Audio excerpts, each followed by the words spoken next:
If you would like to see how I took my client's hair from this to this, then stay tuned. What is up, YouTube? It is Tati here, and I am back with another YouTube video. And in today's video, guys, we are going to be doing the viral Cassie braids. And basically, y'all, this style is just the lemonade braid style, but instead of the lemonade braids going all the way across the head, it's going to be half lemonade braids, and then the rest is going to be a quick weave. So hopping straight into it, you're just going to start by parting your client's hair to the side. She wanted kind of a deep side part. And as I always mention, if you're ever wondering where to start the side part, always look at the eyebrow arch and follow up. As you can see, I just curved the side part all the way down to the back, and the key here is not to leave too much out for the braid section because you essentially want more hair out for the bundles than the braids. Now, I'm not gonna lie, y'all, lemonade braids are probably one of my weakest hairstyles. I don't even provide the service, so when I tell you guys, I impressed myself with this one, and I can't even tell you how I did it. I'm not gonna even lie. I just looked at an inspo picture, which I'll put on the screen, and I kind of followed it the best way that I humanly possibly can. But the best advice that I can give for lemonade braids is to part your sections. As you can see, I'm parting like 3 sections, and this is just so that I can have a little bit of a guide on how many braids will go into each section and where the braid will stop. But yeah, even with that, I had to completely trust the process, and I ended up just freestyling on my own. So I totally get why a lot of stylists that do these, freestyle braids and cornrows, I understand why they end up freestyling it, because you kind of just get into this flow state and you do whatever looks good at that moment. So another tip for the lemonade braids is that you want to braid your first few cornrows in a downward angle. I know it's kind of tempting to braid the braids all the way to the side, but you'll realize that the more you braid, the more towards the top you get towards the head, it will naturally fall to the side. So you guys will see what I mean once I cross that path, but that's definitely like the #1 tip that I learned in order to get the lemonade braids to fall the right way. Now, similar to the Jada Waiter braids, we are not adding any braiding hair. But if I ever did this style again, I would add braiding hair just so that the style will last longer on your client. The only braids I wouldn't add braiding hair to would be the last few braids at the very top of your client's head, because that's where the leave out is going to be. But you'll see why it's okay to add synthetic hair or braiding hair to the rest of the braids when we braid down for the quick weave section. But yeah, guys, I kind of just tried to get as many angles as I could for the lemonade section so you guys can see exactly what I'm doing and how I'm braiding it. But when I tell y'all, I had to trust this process. And yeah, and so I'll let you guys watch how I do this first part, and then I'll come back with the voiceover on the next step.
All right, y'all. So once we are done with the lemonade section, I'm just going to take 2 of each lemonade braid and I'm going to just make it into a bigger braid. And you want to make sure your braids can be big, but you want to make sure they're not too big so that your quick weave section lays flat. But as you can see, I'm connecting the lemonade braids to the quick weave chunky braids, which is why you can be able to add synthetic hair to your client's head. But as you can see, I left about 4 of those lemonade braids out because that will tie in to her leave out section.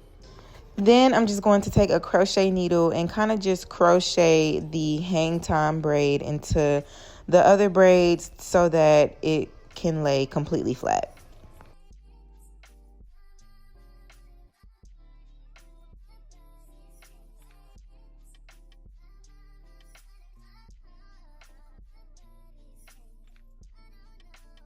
Then I just went back and took those 4 braids that we spoke about that I left out and put rubber bands on them to secure them. And I completely forgot to film this part, but you definitely want to make sure you leave out enough leave out to cover the tracks for the quick weave. So that's the braid that you see in between the lemonade braids and the braids for the quick weave. And then I just left a little bit out towards the front as well. So as you can see, I went on ahead and put the cap on her head and just cut her ears out. Then I went in with the Robert's Diamond Balm Protective Shield so that I can protect my client's hair from getting any glue on it. And then for an extra layer of protection and stick, I just went on with some Got2b spray.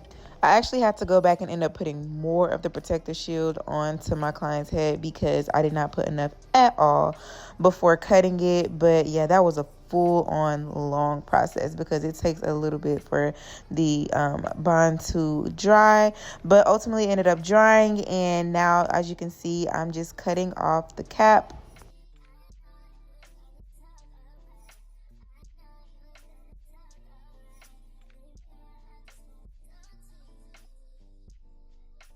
And yeah, guys, I just went on ahead and started to glue the tracks onto her head using the U-shape method. She ended up using her bundles from a previous quick weave. And this was my first time ever doing a quick weave. And when I tell y'all, it was the easiest thing ever. The easiest thing ever. So I definitely want to do more quick weaves just because the process for that is very smooth.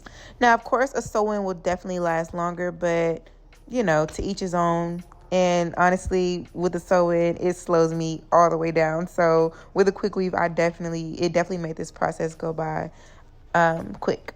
So yeah, y'all, that is pretty much all for this voiceover. I'm just gluing on the rest of her tracks. Once I get down to the last track, you guys will notice that I kind of glued it the opposite direction so that I can flip it over and the track won't show. And she actually gave me that tip because I had no clue of that, and that was actually very clever. And the tracks are wavy, but we ended up just blow drying it straight and then flat ironing it, and then obviously flat ironing her leave out so that everything can blend in together. And yeah, guys, the rest is pretty self-explanatory. Thank you guys so much for watching this video. If you made it to the end or even made it this far into the video, please, if you will, give this video a thumbs up. Comment down below if you would wear the Cassie inspired braids. I absolutely love doing this style, and I'm not gonna lie, y'all, I would definitely shock myself, okay, because I sucked at lemonade braids, and this was my first ever quick weave. So if I can do it, you can too, 100%. And hopefully you guys got something out of this video. Thank you guys so much for watching, and I will see you in my next.